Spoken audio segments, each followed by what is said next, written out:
നമസ്കാരം. ഒരു പുതിയ പ്രകൃതി വിസ്മയ വിവരണത്തിലേക്ക് ഏവർക്കും സ്വാഗതം. ആ വിസ്മയ കാഴ്ചയിലേക്കുള്ള യാത്രയിലാണ് നാം. അങ്ങ് ദൂരെ കാണുന്ന മനസ്സൊപ്പിച്ചോ ആയത് കാണുന്നതിനും അതിന് മുകളിൽ കയറുന്നതിനുമാണ് നാം പോകുന്നത്.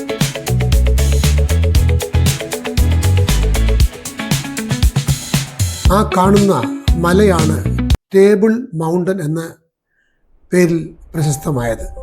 ലോകത്തിലെ ഏറ്റവും പ്രശസ്തമായ പർവ്വതങ്ങളിൽ ഒന്നാണ് ആഫ്രിക്കയുടെ തെക്കേറ്റത്തുള്ള ദക്ഷിണാഫ്രിക്കയിലെ കേപ്പ് ടൗൺ നഗരത്തിന് പിന്നിലായി ഭംഗിയായി ഉയർന്നു നിൽക്കുന്ന ഈ മല പ്രകൃതിയുടെ അത്ഭുത സൃഷ്ടികളിൽ ഒന്നായി കണക്കാക്കപ്പെടുന്നു. മുകൾ ഭാഗം ഒരു വലിയ മേശ പോലെ സമതലമായതിനാൽ ടേബിൾ മൗണ്ടൻ എന്ന പേര് ലഭിച്ചു. ഏകദേശം 1086 മീറ്റർ ഉയരമുള്ള ഈ മല നഗരത്തിൻ്റെ പ്രതീകമായി മാറിയിരിക്കുകയാണ്. ടേബിൾ മൗണ്ടൻ ഏകദേശം 26 കോടി വർഷങ്ങൾക്ക് മുമ്പ് രൂപപ്പെട്ടതാണെന്ന് ശാസ്ത്രജ്ഞർ കരുതുന്നു. പ്രധാനമായും മണൽക്കല്ലുകളാലും ഗ്രാനൈറ്റ് ശിലകളാലുമാണ് ഇത് നിർമ്മിതമായിരിക്കുന്നത്. കോടിക്കണക്കിന് വർഷങ്ങളായി കാറ്റും മഴയും മൂലം മലയിലെ പല ഭാഗങ്ങളിൽ ക്ഷയിച്ചെങ്കിലും മുകളിലെ കട്ടിയുള്ള ശിലകൾ നിലനിന്നതുകൊണ്ടാണ് ഈ സമതലം രൂപം ലഭിച്ചത്. ഈ മലയുടെ ഏറ്റവും കൗതുകരമായ പ്രത്യേകതയാണ് ടേബിൾ ക്ലോത്ത്. സമുദ്രത്തിൽ നിന്നുള്ള ഈർപ്പമുള്ള കാറ്റും മലമുകളിലെത്തി തണുത്തപ്പോൾ വെളുത്ത മേഘങ്ങൾ മലയ്ക്ക് മുകളിലൂടെ വിരിയുന്നു. അതൊരു മേശപ്പായ പോലെ തോന്നുന്നതിനാൽ ആളുകൾ അതിനെ ടേബിൾ ക്ലോത്ത് എന്ന് വിളിക്കുന്നു. ഈ കാഴ്ച വിനോദസഞ്ചാരികളെ ഏറെ ആകർഷിക്കുന്നു.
ആയിരത്തി 1929 ആരംഭിച്ച ടേബിൾ മൗണ്ടൻ ഏരിയൽ കേബിൾ വേ ഇന്ന് പ്രധാന ആകർഷണമാണ്.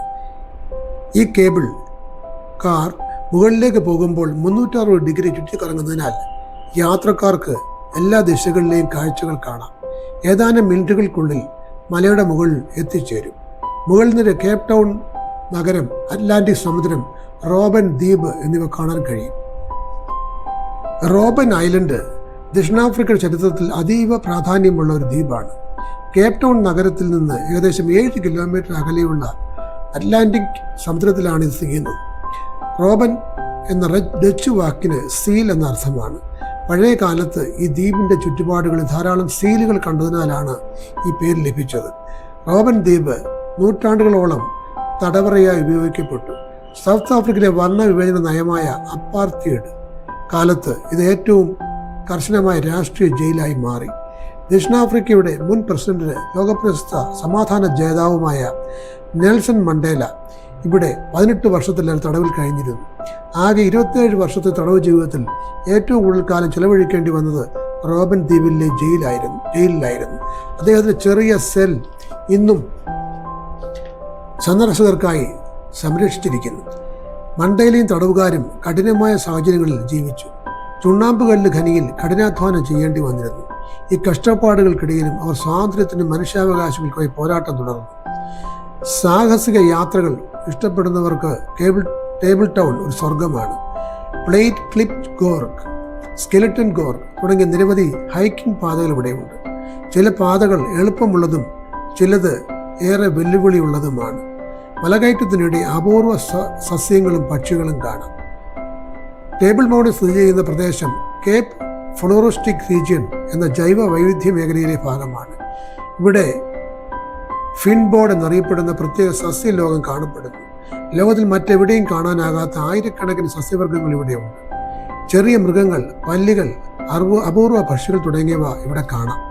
പ്രത്യേകിച്ച് ഡാസി റോക്ക് ഹെറാക്സ് എന്ന ചെറിയ ജീവി ടേബിൾ മൗണ്ടിന്റെ പ്രത്യേക ജീവികളിൽ ഒന്നാണ്. ബസിൽ മലഞ്ചെരു വരെ പോകാം. മുകളിലേക്ക് പോകാൻ കേബിൾ കാർ ഉണ്ട്. കാലാവസ്ഥ മാറി ശക്തമായ കാറ്റ് വന്നാൽ കേബിൾ കാർ നിർത്തിവെക്കും എന്നൊരു പ്രശ്നമുണ്ട്. കേപ്പ് ടൗൺ ലോകയിലേക്ക് പ്രവേശിക്കുമ്പോൾ ഒരു ആശുപത്രി നമുക്ക് കാണാം. വെറോട്ട് ഷൂർ ഹോസ്പിറ്റൽ. അത് വളരെ പ്രസിദ്ധമായതാണ്. ക്രിസ്ത്യൻ ബെർണാഡ് ആദ്യമായി ഹൃദയം മാറ്റിവെച്ച ശസ്ത്രക്രിയ നടത്തിയത് ഇവിടെയാണ്. 1967 അത് നടന്നത്. ഇടത് ഭാഗത്ത് കേപ്പ് മൗണ്ടൻ കാണാം. മുന്നോട്ട് പോകുമ്പോൾ ബ്രോക്കൺ ബ്രിഡ്ജ് കാണാം. രണ്ട് വശത്തു നിന്നും പണിഞ്ഞു വന്നപ്പോൾ കൂട്ടിമുട്ടാതിരുന്നാൽ പണി നിർത്തിവെക്കേണ്ടതായി വന്നു. മൗണ്ടിന് താഴെ നിന്നും കേബിൾ കാറിൽ കയറാം. താഴെ നഗരം കാണാം. 4ാം നിലയിൽ നിന്നാണ് കേബിൾ കാറിൽ കയറേണ്ടത്. ടിക്കറ്റ് എടുക്കണം. നിബന്ധനകൾ എഴുതി അവിടെ വെച്ചിട്ടുണ്ട്. വേസ്റ്റ് നിക്ഷേപം പാടില്ല. ഡ്രോൺ ചിത്രങ്ങൾ അനുവദിക്കില്ല. ലയൺസ് ഹെഡ് മല 4ാം നിലയിൽ നിന്ന് കാണാം. കേബിൾ കയറാൻ തിരക്കില്ല. കയറുന്ന ഒരു വശത്താണെങ്കിൽ പുറത്തേക്ക് ഇറങ്ങുന്ന മറുവശത്ത് കൂടിയാണ്. കേബിൾ കാറിന് ഇവിടെ 2 ഗൊണ്ടോളകളുണ്ട്. 65 പേർക്ക് ഇത് യാത്ര ചെയ്യാം. അവ നിരന്തരം ഓടിക്കൊണ്ടിരിക്കുന്നു. ഒരു വടത്തിൻ്റെ 2 അറ്റത്താണ് ഗൊണ്ടോളകൾ ഘടിപ്പിച്ചിരിക്കുന്നത്. 1929 തുടങ്ങിയത്. മുകളറ്റത്തുള്ള ഒത്തിലേക്ക് എത്തും. അത് റൊട്ടേർ കേബിൾ വേ ആണ്. ആദ്യകാലത്ത് ഇങ്ങനെയല്ലായിരുന്നു, ചെറിയ വേ ആയിരുന്നു. പുതിയ വന്നത് 1997 സിറ്റി സെൻറ്ററിലെ കൊടുമുടിയിലേക്കുള്ള കേബിൾ കാർ നിർമ്മിച്ച ഡോപ്പിൾ വാൻസ് കാരവൻ എന്ന സ്വിസ് കമ്പനിയാണ് നിർമ്മിച്ചത്. കേബിൾ ഓടുന്നില്ല. അതിലൂടെ ഗൊണ്ടോളകളാണ് ഓടുന്നത്. ഗൊണ്ടോളകൾക്കകത്ത് ഒരു ഓപ്പറേറ്റർ ഉണ്ടാകും. ആ ആൾ നിർദ്ദേശങ്ങൾ തരും. മലകയറ്റം ആദ്യം ഒരു ചരിവിലൂടെയാണ്, പിന്നെ കുത്തനെ കയറും. സമുദ്രനിരപ്പിൽ നിന്ന് 3500 അടി ഉയരത്തിലാണ് മുകൾ തട്ട്. ആദ്യകാലത്ത് ഗോത്രവർഗ്ഗക്കാർ വിഹരിച്ച സ്ഥലമാണ് പർവ്വത ചരിവ്.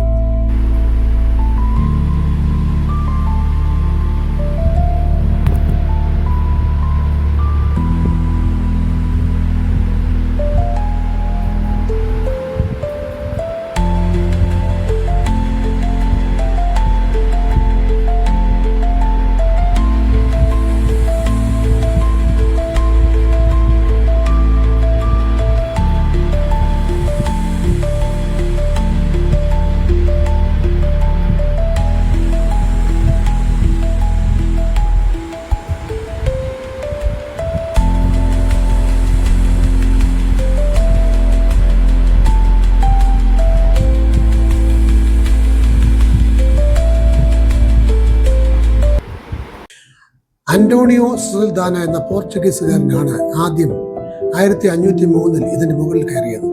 അദ്ദേഹമാണ് തവോവ ദി കാബോ എന്ന് പേരിട്ടത്, അതായത് ടേബിൾ ഓഫ് കേപ്പ്. പിന്നെ ഇംഗ്ലീഷുകാരാണ് ടേബിൾ മൗണ്ടൻ എന്നാക്കിയത്. ഈ കേബിൾ വേ ഒരു അത്ഭുതമാണ്. മുകളിലേക്ക് അടുക്കുമ്പോൾ പതുക്കെയാകും ആടി ഉലഞ്ഞാണ് എത്തുന്നത്. മുകളിൽ സുവനീർ ഷോപ്പുകളും റെസ്റ്റോറൻറ്റുകളും ഒക്കെ ഉണ്ട്. മുകളിൽ നല്ല കാറ്റുണ്ട്. നിരപ്പായ സ്ഥലമാണ്.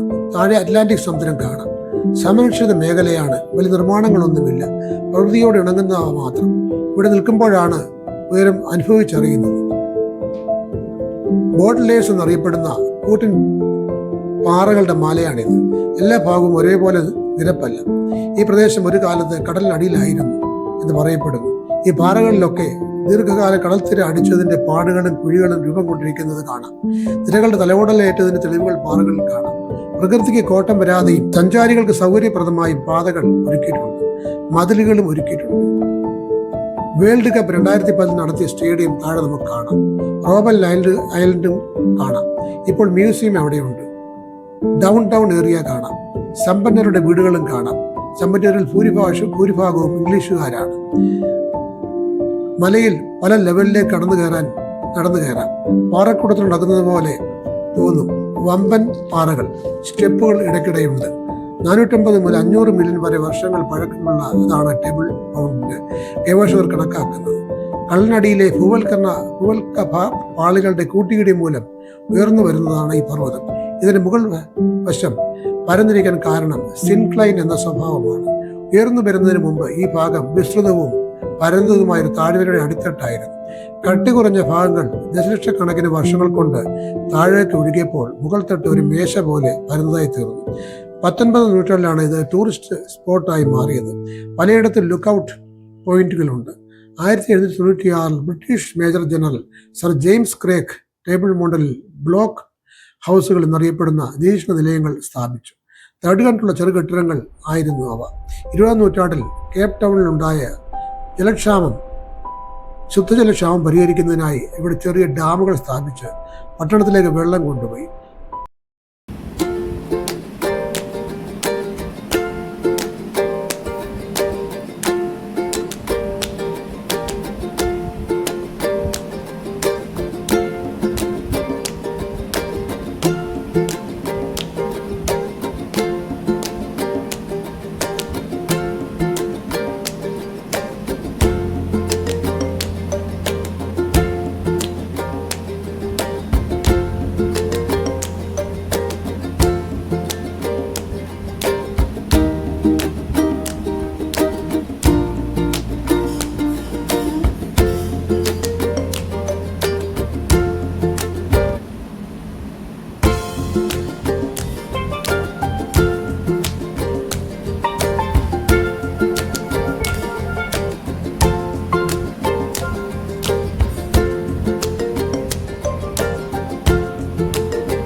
ബ്രിട്ടനിലെ ജോർജ് ആർജാമൻ രാജാവും എലിസബത്ത് രാജ്ഞിയും സംഘവുമായിരുന്നു കേബിൾ കാറിലെ ആദ്യ യാത്രികർ.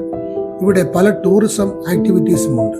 Hiking, rock climbing, mountain biking തുടങ്ങി പലതും. ഇടുങ്ങിയ ഗുഹകളിലുള്ള യാത്രയുമുണ്ട്. ക്ലിഫിലെ പാലങ്ങളിലുള്ള നടത്തം വേറിട്ട ഒരു അനുഭവമാണ്. അവിടെ 1067 എന്നൊരു സ്ഥാപനമുണ്ട്. ബാറും കോഫി ഷോപ്പും കൂടി ചേർന്നാണത്. ഗംഭീര ടോയ്ലറ്റ് സൗകര്യവുമുണ്ട്. സുവനീർ കടയുമുണ്ട്. കൂടാതെ ഷോപ്പ് അറ്റ് ദ ടോപ്പ് എന്ന കടയുമുണ്ട്. സ്റ്റെപ്പുകളിൽ വിവിധ രാജ്യങ്ങളിലേക്കുള്ള ദൂരം രേഖപ്പെടുത്തിയിട്ടുണ്ട്. ടൂറിസ്റ്റുകൾക്കായി എല്ലാം വളരെ ഭംഗിയായി സൂക്ഷിച്ചിട്ടുണ്ട്. ബാറുകളുണ്ടെങ്കിലും പുകവലി അനുവദിച്ചിട്ടില്ല. അതിന് പ്രത്യേക സ്ഥലങ്ങളുണ്ട്. കേബിൾ കാറിന്റെ വടം കെട്ടിയിരിക്കുന്ന ഭാഗവും നമുക്ക് കാണാം. മറ്റേ അറ്റം താഴേക്ക് നീണ്ടു കിടക്കുകയാണ്. അതിലൂടെയാണ് ഗൊണ്ടോളകൾ ഓടുന്നത്. താഴെ ക്യാംസ് ബേ പ്രദേശം കാണാം. അവിടെ ക്യാംസ് സ്കൂളുമുണ്ട്. പ്രതിവർഷം ലക്ഷക്കണക്കിന് വിനോദസഞ്ചാരികൾ ഇവിടെ സന്ദർശിക്കുന്നു. സൂര്യോദയവും സൂര്യാസ്തമയവും കാണാം. ഇവിടം കേബിൾ മൗണ്ടൻ ദേശീയോദ്യാനത്തിന്റെ ഭാഗമാണ്.